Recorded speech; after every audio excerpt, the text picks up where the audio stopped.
Hello everyone and welcome to the channel. I'm DarkCaseX. 51 years ago in Peru, an unbelievable disaster occurred. A plane carrying 92 people encountered a severe thunderstorm. It disintegrated at an altitude of several thousand meters, scattering into countless pieces over the Amazon Valley. But a 17-year-old girl actually survived the crash. She was the sole survivor of the incident. But faced with the endless and uninhabited tropical rainforest, she trekked for 11 agonizing days to escape. So what exactly happened back then? Let's travel back to 1971 to revisit this disaster. Peru is located in western South America, bordering the Pacific. It has a coastline of 254 kilometers. The famous Andes Mountains run north to south through the entire country, dividing it into 3 regions from west to east. The west is the coastal plain with relatively flat terrain. The center is the Andean region with an average altitude of 4,300 meters. It is the source of the Amazon River, and the east is the dense and uninhabited Amazon tropical rainforest region. Today, our story takes place in this very rainforest. However, we must start from Peru's capital, Lima. December 24th, 1971, Christmas Eve.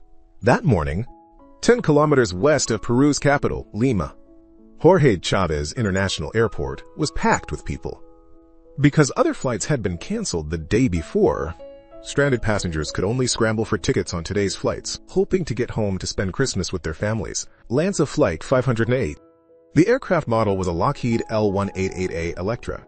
This model was designed for desert regions and was not suitable for flying in the unstable air currents of the Andes. Despite this, with Lansa, Líneas Aéreas Nacionales S.A., you were lucky to get a ticket at all. Due to the airline's poor performance and several past accidents, Flight 508 was already the company's only remaining aircraft. Flight 508's route was from Lima, for stopping over in Pucallpa, then flying on to Iquitos. Along the way, it had to fly over the world's longest mountain range, the Andes. Boarding began just after 11 a.m. On this flight, there were a total of 86 passengers and 6 crew members. Around 12 p.m., Flight 508 took off, heading for its destination. From Lima to Pucallpa was less than an hour's journey. It would take about as long as eating a meal. About 20-some minutes later, passengers enjoyed the simple meal served on board. The weather was still relatively normal at this time. Another 10 minutes later, the weather suddenly changed. Raindrops began to fall from the sky. The wind grew stronger and stronger. The plane had often experienced this before, so it wasn't a major issue. But as the plane continued forward, the gale-force winds and torrential rain intensified. The bright sky gradually dimmed.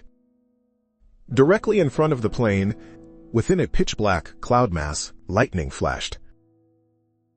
The plane began to shake violently. Luggage in the overhead bins rattled loudly. Items started falling out occasionally. The passengers were panic-stricken. Some began to cry uncontrollably. Others began to scream in terror. Keep in mind, the plane was at an altitude of 6,400 meters, 21,000 feet. Logically, when encountering such severe weather, the plane should have diverted around the lightning-filled cloud mass. But for some unknown reason, the plane did not change course. Instead, it stumbled straight and flew directly into the cloud mass. At 12:36 p.m., a bolt of lightning struck the plane's right wing, causing a small explosion. A blinding white light flashed past the passengers looking out the windows, accompanied by a female passenger's words, "Now it's all over."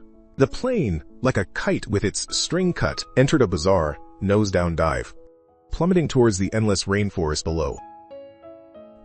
What was worse?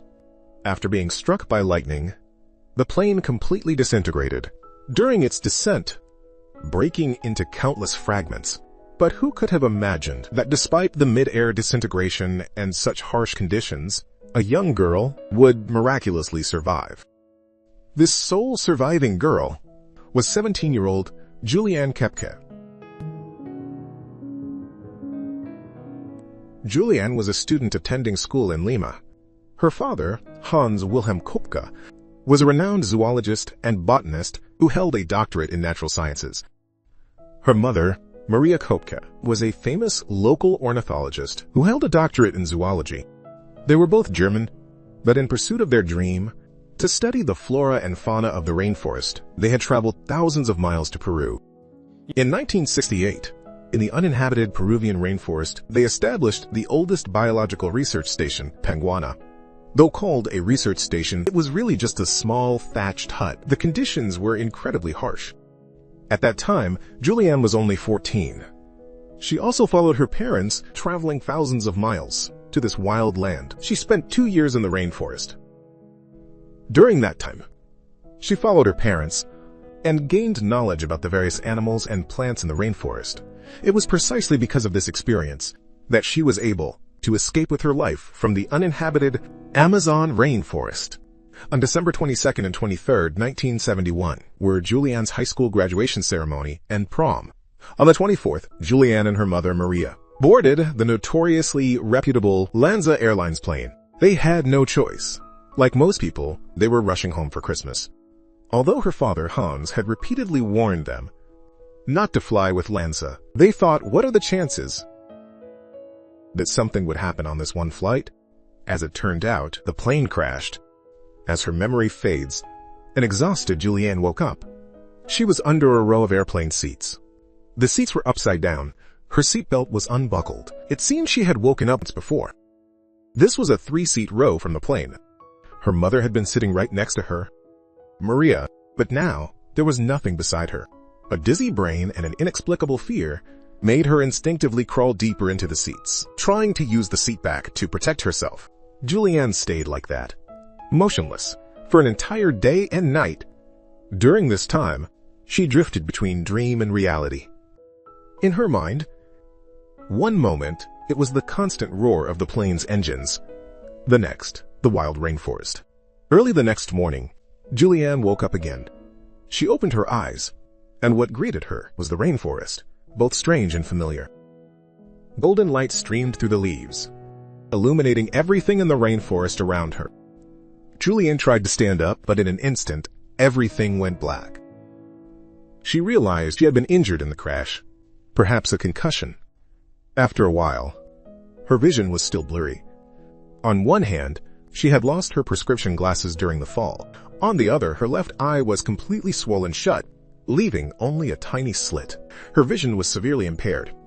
Looking at her surroundings, Juliane cried out her mother's name, but the only response was the rustling of leaves in the deep mountain rainforest. She was all alone. A plane disintegrating in mid-air, such a severe air disaster. In her memory, there had never been any survivors. As for why she was able to survive, she couldn't understand it either. She only vaguely remembered the plane flying into the clouds, witnessing the lightning strike the right side of the plane, the wing, as the plane broke apart. The seatbelt dug painfully into her.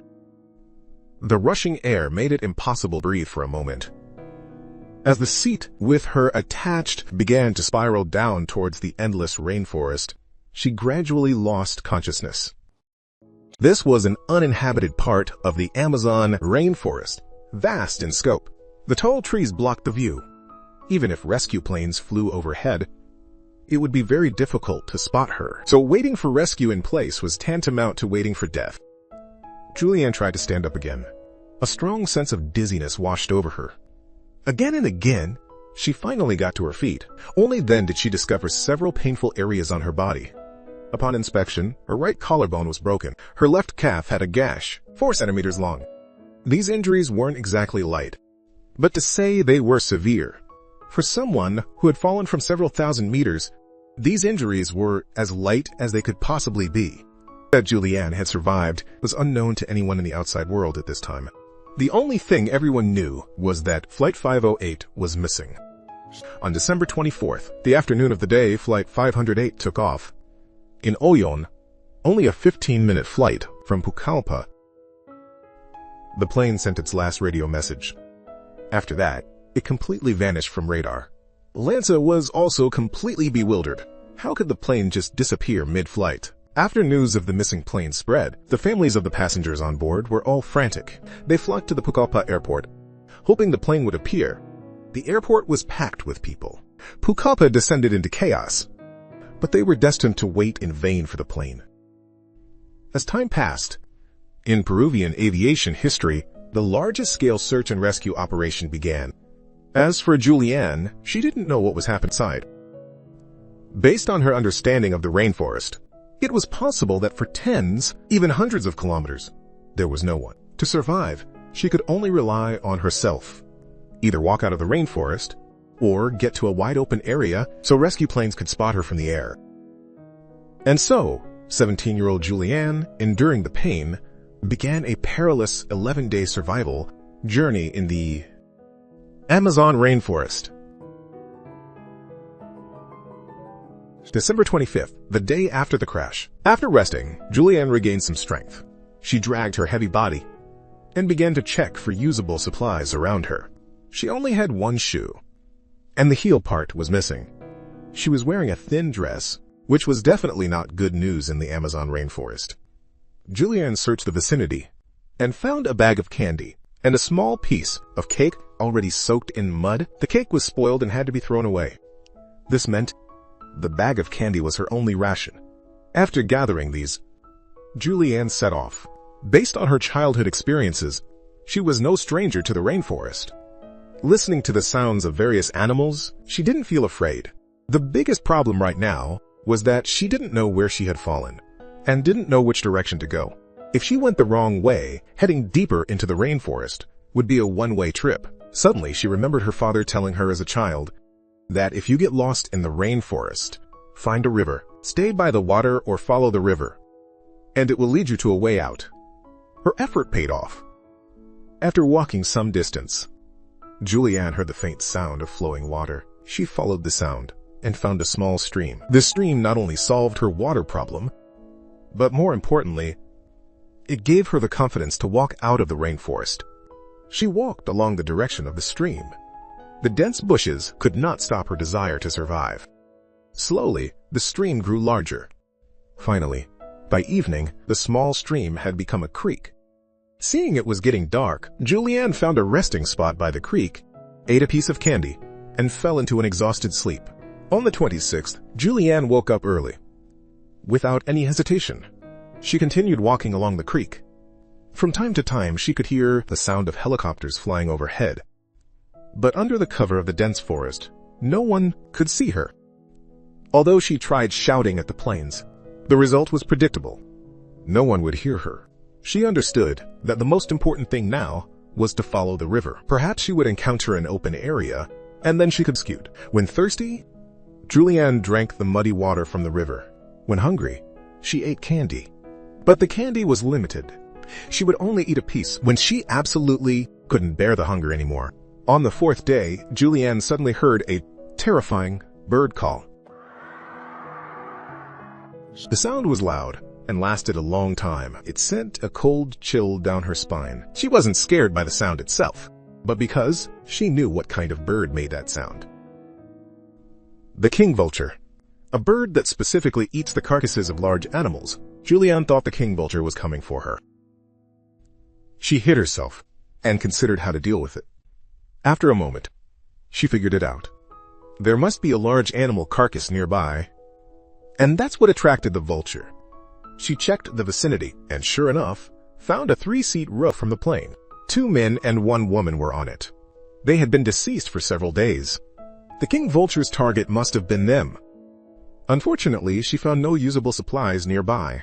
She could only continue walking, alone. Before she knew it, the creek was getting wider, and she was getting more and more tired. For the next few days, Juliane repeated the same routine every day. Walk along the creek during the day, and at night find a relatively safe place by the creek to sleep. The only fruit candy she had was finished. It was currently the rainy season in the rainforest, so she couldn't find any fruit to eat. Juliane continued to persevere, driven by faith. Around December 30th, Juliane heard another bird call, but this bird call, to her at that moment, sounded like the music of heaven. Based on the bird knowledge she learned from her mother, she could confirm the sound was made by this type of bird usually builds its nest on open water, and an open riverbank was very likely to be inhabited. The exhausted Juliane roused her spirits. A few hours later, what appeared before her eyes was the creek flowing into a large river. The river was at least 10 meters wide. Her judgment was correct. But unfortunately, there was no one living by the river. Fortunately, this was an open area with better visibility. Perhaps waiting here would allow a helicopter to spot her. Not long after, that familiar helicopter sound returned. Juliane excitedly waved her arms and shouted for help, but hope quickly turned to disappointment. The helicopter did not spot her. At this point, she was in a desperate situation. No food, and her injuries were getting worse. Where there is a river, there must be people. They will show up eventually. The disappointed Juliane remembered this sentence her father had once told her. She decided to set off again. There was a lot of deadwood by the river. The water's edge could have stingrays or crocodiles. These were all risks. Juliane thought of a way. Try to stay near the deep water area, use the deadwood in the river as a raft, and lie on it to float downstream.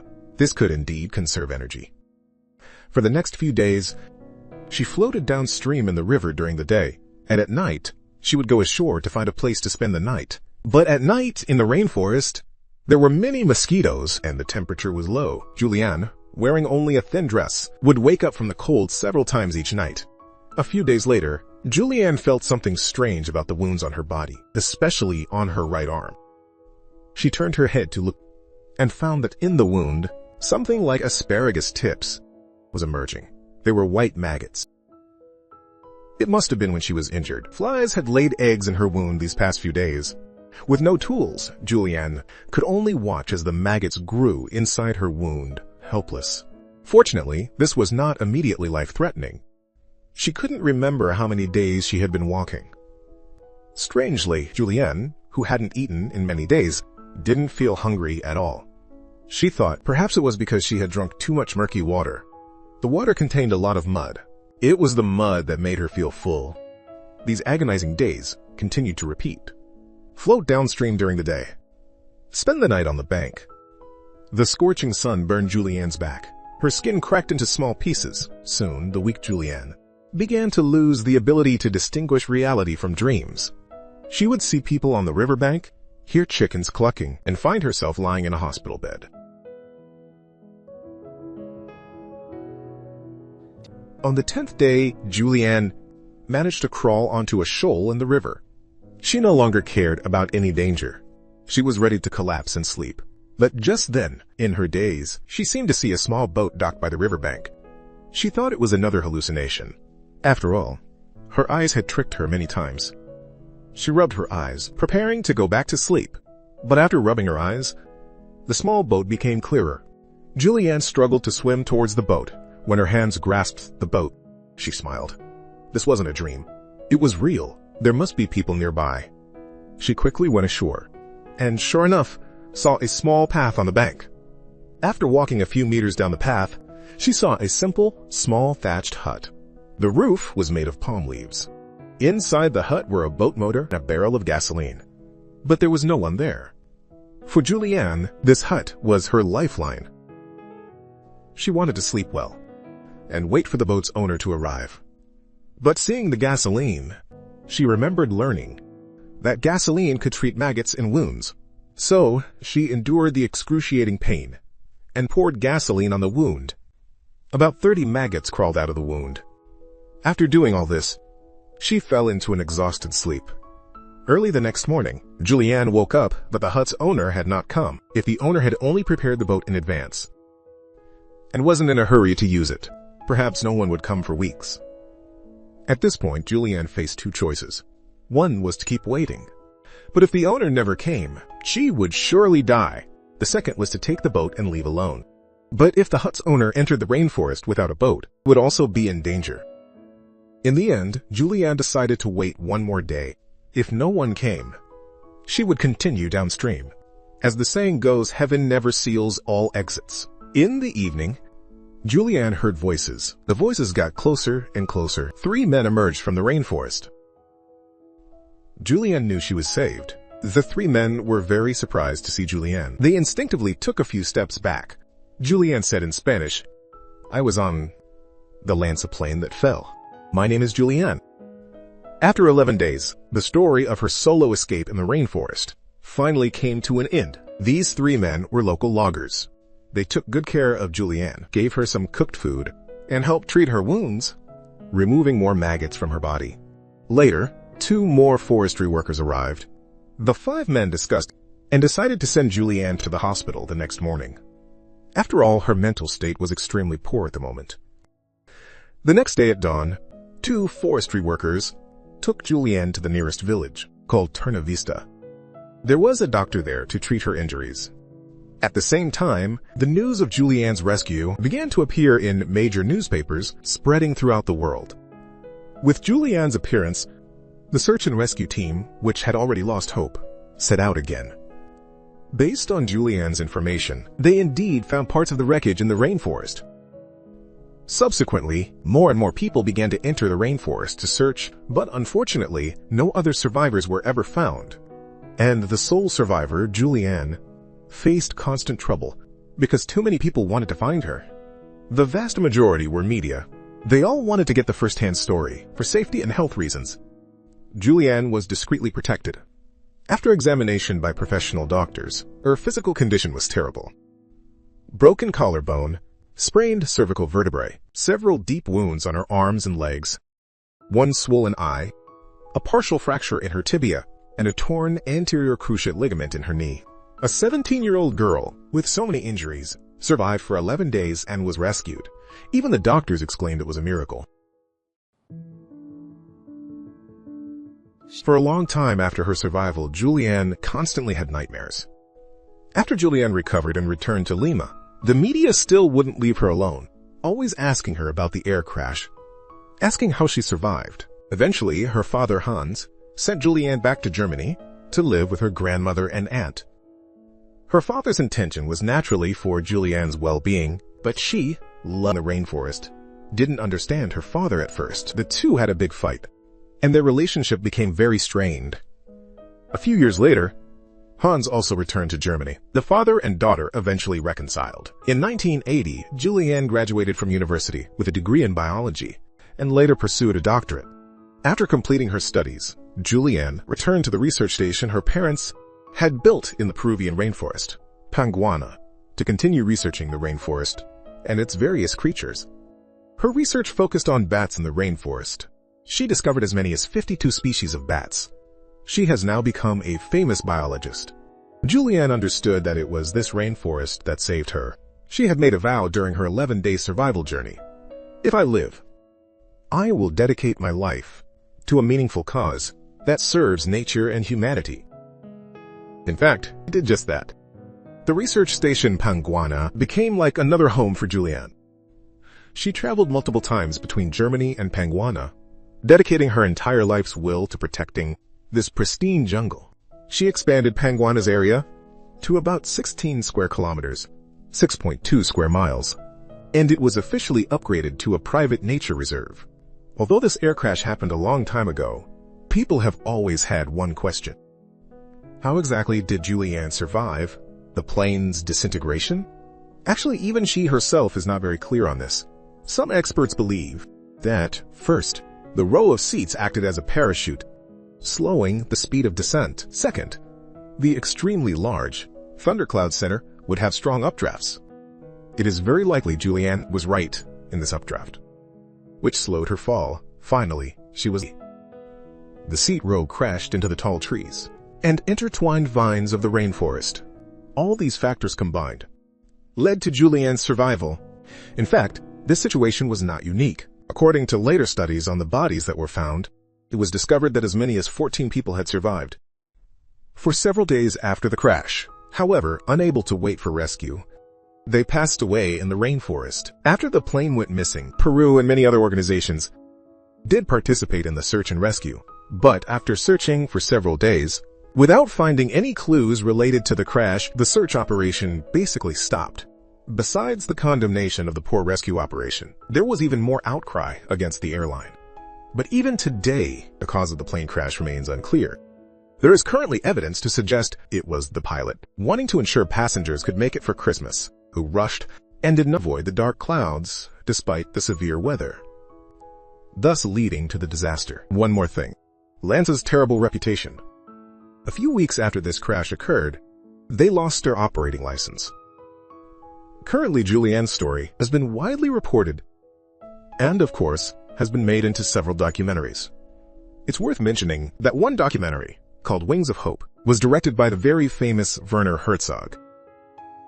He was once named one of Time magazine's 100 most influential people in the world. Coincidentally, Werner was in line at the airport that day, preparing to board Flight 508. He wasn't far from Juliane at the time, but at the last moment before boarding, his itinerary changed, and he canceled that flight. This is what allowed him to escape the disaster. 27 years later, he sought out Juliane, and filmed the documentary Wings of Hope. So although Juliane's story is widely known today, in the early days, basically no media was able to interview her directly. Therefore, many elements were imagined or fabricated by people. There were even claims she didn't help other survivors and only focused on her own escape. These rumors caused her a lot of additional distress. Fortunately, many years later, Juliane, based on her own experiences, wrote an autobiography, When I Fell from the Sky. I was also fortunate to get the Chinese version of this book right away. Much of this episode's content is referenced from this book. If you want to know more about Juliane's 11-day survival journey, I recommend you read the original work. Alright, that's all for today's story. If you like my videos, you can like, subscribe, and turn on the notification bell. That way, you won't miss any of my videos. See you next time.